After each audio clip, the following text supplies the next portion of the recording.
Hello! Happy Valentine's Day everyone! Alam ko may mga date kayo ngayon eh. Pero, ako hindi ko magpapahuli sa date, no? May ka-date din ako ngayon. At in fairness, ang date ko ay tanghali. Mula kaninang 9 o'clock ang date ko. Pero, hanggang ngayon, anong oras na?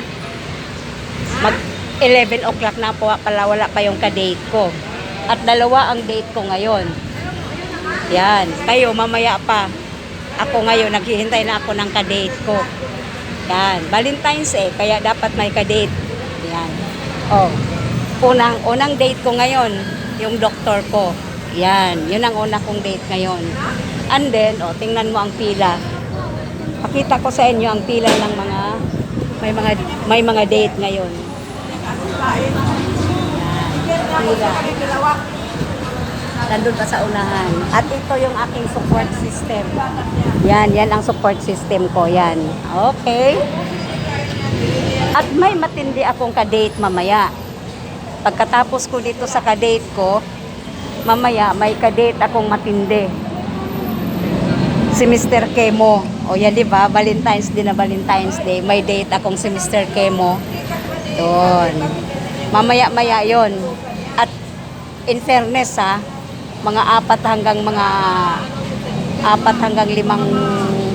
oras yon. Minsan pag mayroong mga interval na medyo matagal-tagal, maka-6 na oras ka, may date. Ayan, di ba? Mas maganda yung may ka-date ka Valentine's Day, pero hindi nga gabi. Gabi kayo mag-date, ano? Ako hindi, tanghaling tapat ako makipag-date ngayon. Ayan, kaya lang wala pa yung ka-date ko. Unang ka-date ko wala pa. Naghihintay pa lang din ako.